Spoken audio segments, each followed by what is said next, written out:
भारतीय इतिहास वीरांगनाओं के शौर्य से भरा हुआ है। आज एक ऐसे ही इतिहास का पन्ना मैं खोलता हूँ। चंदेरी का नाम आपने सुना होगा, मध्य प्रदेश का एक बहुत खूबसूरत स्थान है। लेकिन एक वक्त वो बहुत मजबूत भी राज्य था, सामरिक रूप से भी बहुत मजबूत राज्य था।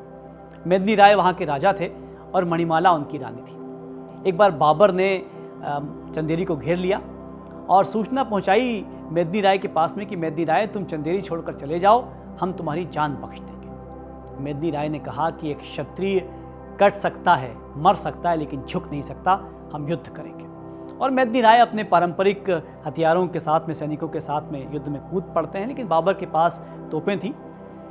युद्ध होता है, लेकिन कुछ समय के बाद में मेदिनी राय घायल हो जाते हैं। सैनिक किसी तरह बचाकर उन्हें वापस लेकर आते हैं।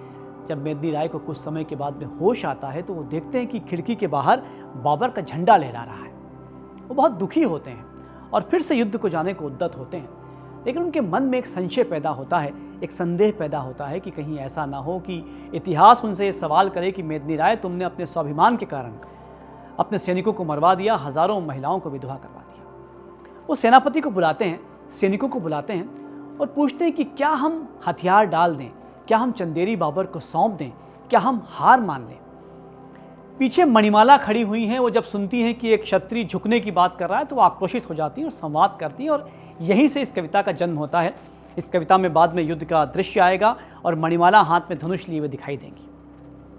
तो आप दृश्य ध्यान रखिएगा कि राजा खड़े हुए हैं, सैनिक खड़े हुए हैं, सेनापति खड़े हुए हैं और मणिमाला आक्रोशित होकर उनसे संवाद कर रही हैं कि राजन, भाग्य जिन्हें वैभव देता है, राज मुकुट पहनाता है।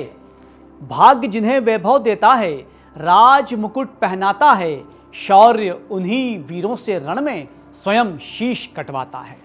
किंग कर्तव्य विमूढ़ हो राजन, ना वीरों का अपमान करो। रणभूमि में शीश चढ़ाकर चंदेरी का मान करो। जीवन भर जो योद्धा के तमगों से सादर सजा रहा, अब क्यों संशय के जंगल में घिरकर क्षत्रिय को लजा रहा। भान प्रजा को समुचित राजन, झुकना तुमको स्वीकार नहीं। तोपों से तलवार लड़ाना मृत्यु भर है, हार नहीं। राजन, चिंतित हो हम सबका, बात तुम्हारे क्या होगा। लेकिन सोचो, शीश झुका तो साथ हमारा क्या होगा। क्षत्रिय कुल में जन्म लिया तो लड़ना धर्म हमारा है। इतिहास बने स्वर्णिम इस हेतु, मरना धर्म हमारा है। तो यही सोचकर वीर सूरमा, तुम रणभूमि प्रस्थान करो। पहले काटो शीश शत्रु के, फिर चाहें बलिदान करो। क्षत्रिय होंगे साथ तुम्हारे, मरने की होड़ लगी होगी। शत्राणी भी यहाँ मौत से होली खेल रही होंगी। सम्रांगण तुम भी जीतोगे, सम्रांगण हम भी जीतेंगे। तुम शीश चढ़ाओगे अपना, हम अग्नि कुंड में डूबेंगे। नर दानव ये बात तुम्हारे, मन क्या तन भी छू न सकेंगे। धर्म निभाकर हम भी अपना देवलोक में साथ चलेंगे। तो ये कहकर राजा के मस्तक तिलक लगाया मणिमाला ने। राजा को तिलक लगाकर युद्ध के लिए रवाना किया और शत्राणियों को बुलाकर उन्हें इतिहास बता रही है, राजपूतों का, जौहर का इतिहास। तो ये कहकर राजा के मस्तक तिलक लगाया मणिमाला ने। बुला वीर भार्याओं को संदेश सुनाया मणिमाला ने। आ पहुंचा है समय शौर्य का, सिद्ध हमें करना है अब। एक युद्ध पति लड़ते अपना, एक युद्ध हमें लड़ना है अब। एक महिला जो है वो कई तरह के युद्ध लड़ती हैं। वो बहू भी होती है, पत्नी भी होती है, माँ भी होती है, बेटी भी होती है और हर जगह युद्ध होता है। हालांकि नारी सम्मुख कितने सारे किरदार खड़े, जिन्हें निभाने की खातिर भी हमने कितने युद्ध लड़े। अब तक बस धीरज देखा है सबने राज दुलारी का, लेकिन अब साहस देखेगी दुनिया अबला नारी का। शत्राणी से जौहर का ये सती समागम नया नहीं है। सम्मान स्वयं से है ऊंचा, इसलिए स्वयं पर दया नहीं है। राजपुताना शान पे अंकित वो प्रथम कहानी याद करो। जल के बीच समाधि लेती पिंगला रानी याद करो। याद करो क्यों पद्मावती ने जीवन अपना वारा था। कर्णावती के सत के आगे शाह बहादुर हारा था। फूल कुंवर मृतानी की भी अग्निवेदी याद करो। जल जौहर कर नित्य रचाती रंगा देवी याद करो। याद करो, याद करो जब रतन सिंह ने मांगी एक निशानी थी। शीश काट कर देने वाली निर्भयहाड़ा रानी थी। 7 दिन पहले रतन सिंह का विवाह हुआ था और अचानक युद्ध का ऐलान हो गया। राजा रतन सिंह ने सैनिक से कहा कि जाओ और रानी के से एक निशानी ले आओ। सैनिक रानी के पास पहुंचा, निशानी की बात कही रानी को लगा राजा कमजोर पड़ रहे हैं, कहीं उनके कारण राजा युद्ध ना हार जाए। रानी ने सैनिक से कहा कि मैं अपना सर काट कर तुम्हें दे रही हूं, तुम जाकर राजा को निशानी के रूप में सौंप देना। सैनिक कुछ कह पाता इसके पहले ही रानी ने तलवार निकाली और अपना सर धड़ से अलग कर दिया। सैनिक रोता हुआ थाली में सर रखकर राजा रतन सिंह के पास पहुंचा। रतन सिंह सर को देखकर पूरी कहानी समझ गए।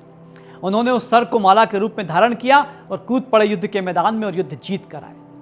तो राजपुताना शान पे अंकित वो प्रथम कहानी याद करो, जल के बीच समाधि लेती पिंगला रानी याद करो क्यों पद्मावती ने जीवन अपना वारा था। कर्णावती के सत के आगे शाह बहादुर हारा था। फूल कुंवर मृतानी की भी अग्निवेदी याद करो, जल जोहर कर नित्य रचाती रंगा देवी याद करो जब रतन सिंह ने मांगी एक निशानी थी, शीश काट कर देने वाली निर्भय हाड़ा रानी थी। आज वक्त है चंदेरी का जग में मान बढ़ाने का। आज वक्त है मां काली को समुचित भेंट चढ़ाने का। प्रेम समर्पण त्याग की ताकत दिखलाने का दिन आया है। नर से नारी कमतर है, ये झुठलाने का दिन आया है।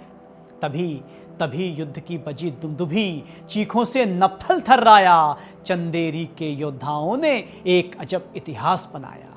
किंतु सामने तोपों के तलवारें कब तक टिक पाती। तय ये भी था चंदेरों की गर्दन कैसे झुक जाती। मगर यकायक युद्ध भूमि से नीरव मौन उभर आया और अश्रु से भरे चक्षु ने मणिमाला को सच समझाया। राजा मृत्यु को प्राप्त हुई और अश्रु से भरे चक्षु ने मणिमाला को सच समझाया। देख काल की क्रूर परीक्षा, ललनाएं नहीं हुई विचलित। मृत्यु वरण को देख सामने, बालाएं डरी नहीं किंचित। अग्निशिखाएं धधक रही थीं वीर रमणियों के स्वागत में। मृत्यु बरबस सिसक रही थी वीर रमणियों के स्वागत में। एक एक करके डूब रही थी अग्निकुंड में जब बालाएं। व्यथित हृदय से बिलख रही थी अग्निकुंड की सब ज्वालाएं। दसों दिशाएं हाथ जोड़कर देख रही थी महादहन। ललनाओं का अग्नि परीक्षण, बालाओं का अग्निगमन। 1600 ललनाओं ने जब मर्यादा के ध्वज लहराए। देख हवा में लपट अग्नि की, मुगल जीत कर भी घबराए। इसी बीच बर्बर बाबर जौहर प्रांगण में आया। देख दहन का दृश्य भयानक, आंखों में खौफ उतर आया। तभी अचानक एक तीर से बाबर की पगड़ी उछल गई। दृश्य देखिएगा कि तभी अचानक एक तीर से बाबर की पगड़ी उछल गई। द्वितीय तीर से हिम्मत सिंह की आंख धरा पर उतर गई। धनुष हाथ में लिए जा रही शक्ति स्वरूपा नारी थी। अग्नि अरण्य में ओझल होती मणिमाला अवतारी थी।